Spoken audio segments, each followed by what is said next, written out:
gentlemen, and welcome to December 9th of Physics, where we're talking about the law of conservation of momentum. And if we're on the law of conservation of momentum notes, we're doing number 12 right now, the law that states the total momentum of an isolated system of objects remains constant and cannot be created or destroyed. It's called the law of conservation of momentum. You can stop this film at any time. Going on to the next page, number 13, for fourth period, we did this yesterday, writing the formula for the law of conservation of momentum. Since momentum cannot be created or destroyed, we're talking about the momentum before a collision, or m times v initial, must be equal to m times v final. Now, we're going to apply that to things like rockets and car crashes right now, and using the law of conservation of momentum to explain how a rocket can change direction when it's far out in a vacuum.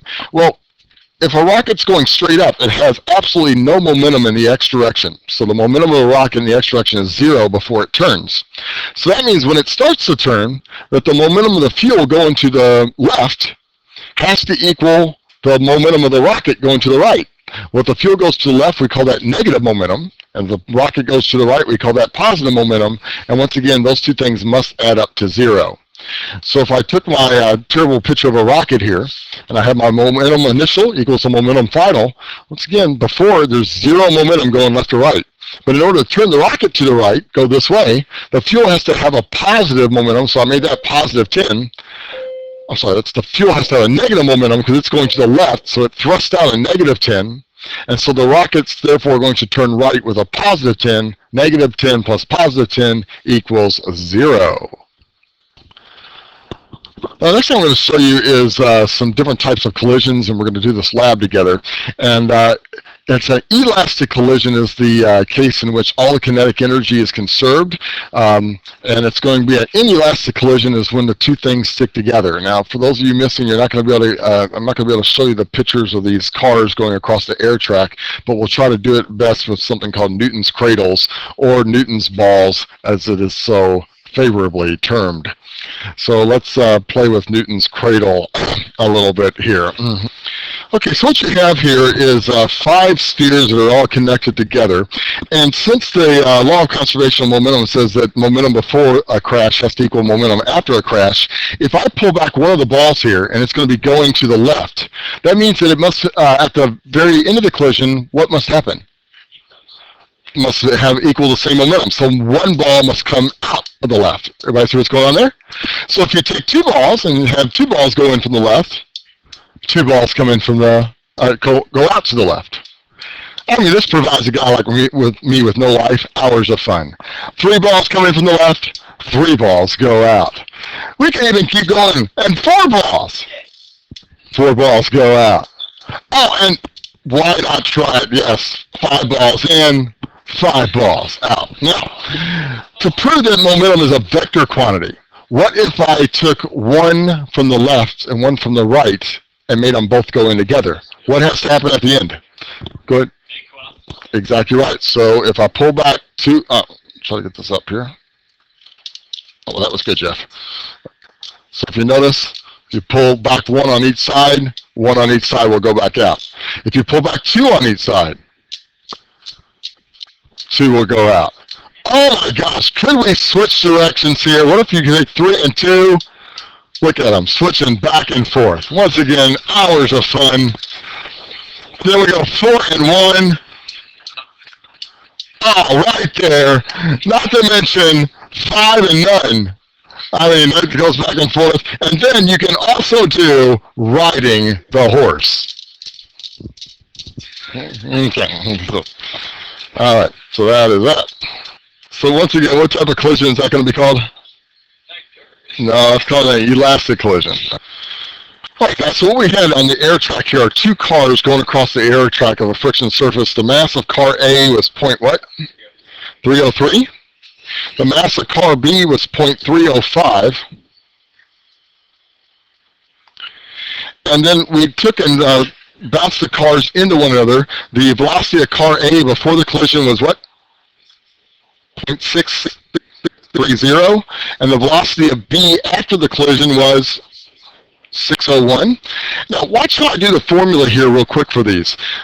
Since the momentum before the collision has to equal the momentum after the collision, I have 2 different cars here. So I'm going to have momentum of car A plus the momentum of car B. And I'm going to put a little squiggly equal sign here because that's what I'm trying to prove is if they're equal. It has to equal the momentum of car A after the collision. Now, before, I would always put like an I down here for initial and an I over here for initial, but it's going to get really cluttered because we're going to have all these different subscripts. So what I'm going to do is I'm just going to use a little prime, an apostrophe that stands for final. And over here, I'm going to have a final momentum. Okay. And now what we're going to do is we're going to plug in all the numbers and see if they end up being about equal. So if you look at the mass of car A, it's 0.303. I'll do that again. 0.303. And the velocity of car A before the collision was what? 0.63. If I could have somebody do that on a calculator real quick for me. And what was the momentum of car B that was sitting still before the collision? 0. So I can simply put a 0 in here. 0.19. Okay, good. And the momentum of car A after the collision, since it sat still, was 0. The momentum of car B is 0.305 times its velocity of 0.601. I love you. Who would you say? Awesome. So do you see how 0.19 is approximately equal to 0.18?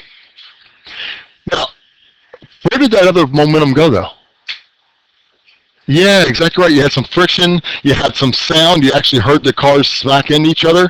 So that momentum had to move the air, which had to move your eardrum, so you had to lose a little momentum out to the air just for you to hear that. All right, so now we're going to do the inelastic. So we took the two cars, we smacked them together, but this time the Velcro made them stick together. So the mass of car A is 303. When you add both cars together, you get 608. The velocity of car A before the collision, once again, what was what, guys? 0.238. And when both cars stuck together, the velocity of both of them together afterwards was 0.144. Okay. So I'm going to do a similar formula, but look how it changes just a little bit. I'm going to have the momentum of car A before the collision plus the momentum of car B before the collision. But after the collision, what happened to them? They stuck together. So what do you have to do to the masses? They add them together. So it's going to be mass A plus mass B. And how many velocities do they have? 1. So I'm going to put this as the velocity afterwards. So now you just plug in everything. The mass of car A was 303. The velocity was 0.238. The momentum of car B, since it was at rest, is 0 beforehand. Afterwards, you're going to add both masses together to get 0.609. Right, 608. 608. And then the velocity was 0.144. So let's see if we get, once again, approximately equal momentums on both sides. And so if you take the 0.303 and you multiply it by thank you so much, 0.072. And now we gained a little momentum this time. That's because I was going so slow. I think I got a little air current going. 0.088.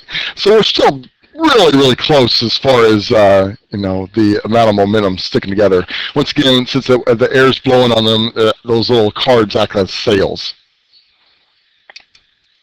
So on this next one, once again, I'm sorry I had to screw up the lab so much, but we're going to have to record the mass of car A, and now we're using a little teeny car C, and we'll get the mass of that, and the mass of that ends up being 0.155. The mass of car A, once again, was 303. Okay. And now I'm going to have the velocity of car A, the velocity of car C. Now I also have to add another line over here to record the velocity of car A after the collision, because car A doesn't stop. Okay, so this is the data that we have for the cars now. For the velocity of car A before the collision is 0.658. The velocity of car C, the small car after the collision, is 0.84. Yeah, 804, so it goes flying off, and then the big car slows down, pardon me, but keeps going. So we're now going to go back to that first equation that we had.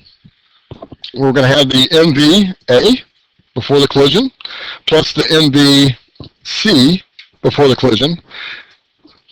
Hopefully will equal MVA after the collision, plus MVC after the collision. Guys, I did explain the primes, right? These little apostrophes? Okay, cool. So now all we got to do is fill in all this massive stuff here. So I'm going to have 0.303 times 0.155. And Chase, do you mind doing that math for me real quick?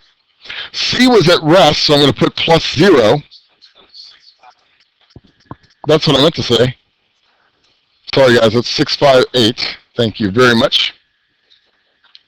0.199. And then we're going to do the mass here of A after the collision. It's 0.303 times 0.198.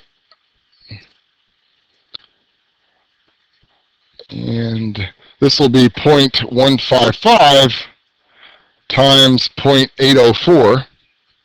So we're going to add both of these together.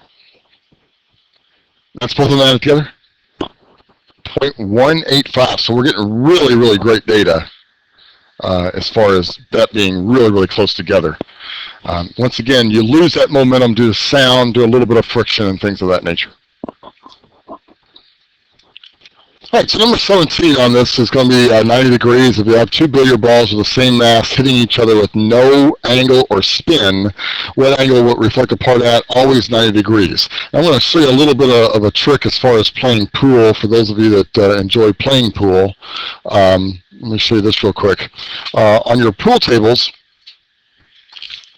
I'm going to draw on this computer, and it's all going to look terrible, but that's okay. So this is your pool table here. Oh, that's good. It's a square pool table. All right, I don't want a square pool table. I want a rectangular pool table. There we go. So we got a nice rectangular pool table, and we're going to have a nice green pool table here. Beautiful. There's your pool table, and let's say I'm going to have a couple different balls here that I want to hit in, and so, ooh, that's a big ball. There you go, there's a ball there, and let's say I want to, I'll put another ball over here, and a ball there, and that's a much bigger ball, and that's right. And a little ball right there. Okay. Now, okay. So let's see if I can. What just happened here? I need to stop. Okay, guys, if you're playing pool and you want to figure out how to get certain balls to go in certain pockets and things of that nature, what you have to do is you have to take the white ball called the cue ball, and you got to hit it into one of your balls to make it go into the pocket. So if I was going to hit the white ball into the yellow ball, the yellow ball would go into this pocket. But the problem is the white ball would probably go in too, right, if I simply drew a nice little, smack it in. So what you often do is you hit the ball with what we call English, or spin on it. Okay, so you would hit the ball and the white ball would back up. But what if I wanted to hit this blue ball into a pocket? I couldn't hit it into this pocket over here because this red ball is probably blocking it. Okay, so let's just say I want to take that blue ball and I want to hit it in this pocket over here. What I could do is I could take my cue stick and just sort of aim it, take my actual stick and aim it towards this ball and lay it over this pocket. Is that making sense? Okay? And wherever this line now crosses the ball, actually I ended up drawing two lines. But anyway, if I took my cue stick and I went all the way across the ball like that, that would tell me where on the back part of the ball to aim the cue ball. So for instance, if I aim the cue ball right at this point right here, the cue ball is going to bounce off, and if you notice, it's going to bounce off at a 90-degree angle with the other ball. Okay, this ball will head towards that pocket. Now a 90-degree angle would be something like this. Okay, so I would have to be really, really, really careful that the ball didn't scratch, because scratching is when your cue ball goes into a pocket, and that's not a good thing because then you have to take all the balls out. Okay, so it looks like that the cue ball would come up and bounce across the edge and then be back, so I think I'd be safe there. But that's how you can sort of tell where to aim the ball. Is you simply lay your cue stick across one of the balls and aim it with the pocket. So you put it in line with the pocket and to the ball, and then on the back side of the ball, that's where it tells you where to hit it. Okay, with number 18, you sort of have one very, very similar to a problem, very, very similar to the little car problems we just had. And so what I'm going to do is I'm going to take the momentum of the bullet and the rifle before it leaves. So I got this rifle here, and the bullet's inside the rifle. And I'm going to multiply that by this velocity. And that has to equal to the momentum of the bullet and the rifle separately after the collision. The momentum should be after the collision. It has to be equal to it. Okay. So since this is two different masses right here, I'm going to add these two masses together. So here's the 0.011 kilogram bullet plus the 4.65. Come on, what's going on here? Woo. That's 4.65 kilogram rifle. And what's its speed before the collision? 0. So I really didn't have to do all that mess, but that's okay. And then afterwards, I'm going to have the 4.65 kilogram rifle, and I'm trying to figure out how fast it's going to be going. If the mass of the bullet is 0.011, and it has a velocity afterwards of 396. So what I'm going to do right now is I'm going to take this 4.356 and put it to the other side. So I got negative 4.356 equals 4.65 times V. And when you divide both sides now by V, you get the fact that the gun is going to end up going a negative 0.9 something maybe? 0.937 meters per second. And it's going backwards because the bullet kicks forward. Now, how come the gun doesn't go as fast as the bullet? It's more massive, so the momentum is the same, but the velocity is not. Okay, on the next one here, you got to figure out what all the momentum in the X direction is and what all the momentum in the Y direction is before and after the collision. So what we're going to do here is this. We're going to say the momentum in the X direction of ball A plus the momentum in the X direction of ball B before the collision has to equal the momentum of ball A in the X direction after the collision plus the momentum of ball B in the X direction after the collision. Okay, everybody sort of see what we're doing there? And then I'm going to do the same thing for Y. So all these become MV A plus MVB equals MVA after the collision plus MVB after the collision. So let's go ahead and put in stuff. I'm just going to make the 0.55 kilogram ball A, and it's moving at 1.2. It hits another one at rest, so the 0.45 kilogram ball is at rest. And then all of a sudden, they reflect off at a 35-degree angle from each other. So I shouldn't say from each other.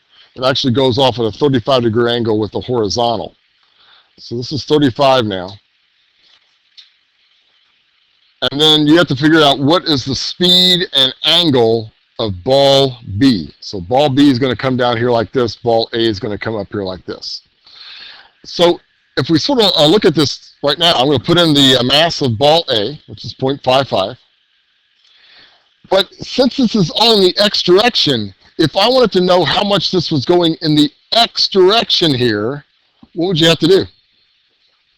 Very good. I'm going to take the cosine of the angle of 35, okay,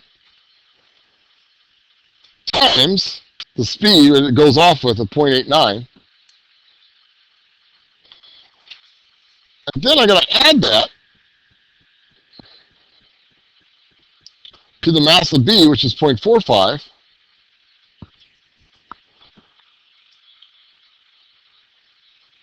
And then I would have the velocity of B, the velocity of B in the x direction right here. Making sense to everybody what's going on? But this is only going to give me the velocity of B in the x direction. It's not going to tell me the final velocity at the very end. So let's figure out what this is going to be. So I got 55 times 1.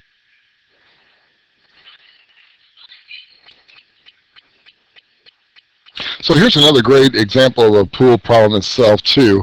If I have this blue ball that I want to get in this particular pocket, the lower right-hand pocket, what I can do is I can take my pool stick, once again, and just lay it over the pocket and lay it straight in line with the ball. Now you can't, it's illegal to touch the ball, but if I do that, if you notice on the back side of the ball or the side of the ball facing me, I just put this little red dot. So that means I'm going to want to take my cue ball and aim it directly at that little red dot.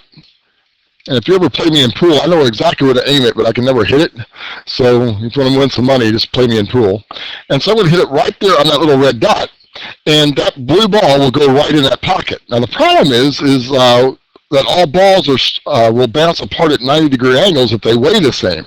So that means if you make a 90-degree angle with this particular line here, it looks like that the cue ball might head directly for this pocket.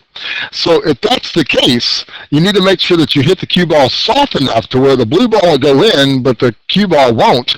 Or you can put some English or spin on the ball so when the cue ball hits the blue ball, it backs up or goes away from that pocket. And I want to go over this rifle problem one more time, just in case you couldn't read my handwriting. I have the momentum of the bullet in the rifle before the collision has to equal the momentum of the bullet plus the momentum of the rifle after the collision.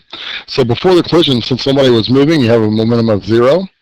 After the collision, the momentum has a mass of, the bullet has a mass of 0.011 times its speed of a positive 396. And then I'm going to add that to the rifle's mass of 4.605 times its velocity. And by the time you take this to the other side and make it negative, the velocity of the rifle is going to be a negative 0.937, which means the rifle must